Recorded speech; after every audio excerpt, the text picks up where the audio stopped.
butterfly in the sky. Democracy is a lie. Take a look, it's in a book, a Reading Raincloud.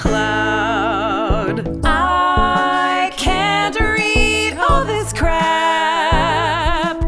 Dismal views, depressing news, a Reading Raincloud. Reading Raincloud. Reading Raincloud. Reading Raincloud. Reading Raincloud. Books, trees that died for your brain. And though reading books is an endangered activity, it still happens.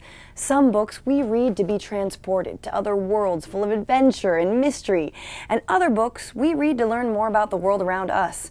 And then we cry in the shower. In today's episode, we'll hear about 3 books on American democracy, that beautiful, robust institution that defines our nation's character. Let's take a look.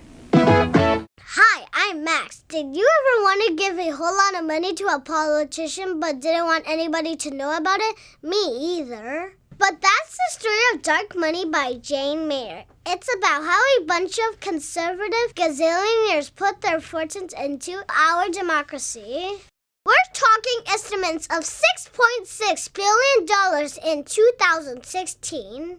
This kind of money is really dark. It's spooky because it's all very secret. Shh. The part that I liked best was when the author calls the Koch brothers' influence a Kochtopus. It's funny because it's sad. What I learned from reading this book is that the free market is really expensive, so read Dark Money, but don't take my word for it. Thanks, Max. $6.6 billion. Wow, that is striking. Well, let's see what book we've got next. Hi, I'm Jaden. Only 3 things make me mad: eating fish, chores, and voter disenfranchisement. And that's what this book, The Great Depression, is all about. The Great Depression tells the story of how conservatives have tried to make it really, really hard for people to vote. My favorite part about this book was when the author was saying how conservatives think that corporations are people. That made me laugh because I started thinking about if buildings had arms and were friends with other buildings.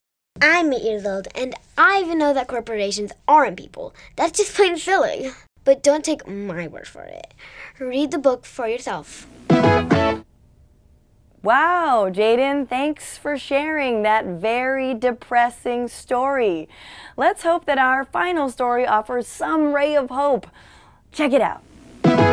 Hi, I'm Chloe. And I'm Eloise. What do you think when you see this, or this, or this? If you answered a stick bug, a mutant crab, or smoker's lungs, you'd be wrong. But if you answered Ohio's 9th, North Carolina's 1st, or Pennsylvania's 7th, then you'd be right. And we're all still screwed. That's what we learned from the book Rat by David Daly. Rat tells the story of the elaborate, super crooked Republican plan to take over the Congress by gerrymandering. Gerrymandering means hand-drawing voting districts, like including only the rich parts of town, or excluding the parts that have a lot of brown people. Thanks to gerrymandering, more Republicans got sent to Washington in 2012, even though more Democrats voted overall. What, did you think voters picked politicians? Wrong! With gerrymandering, it's more like politicians picked voters. Rat the most up book of all. But don't take our word for it. Read it like an adult and fix it. You know what? This is why I don't read, okay? I'm sick of this. I'm just gonna binge watch Game of Thrones because knowledge is not power, all right? Knowledge is depressing, and I could be doing other things right now, honestly. Join us next time on Reading Raincloud when our topic will be race in America. No, thank you.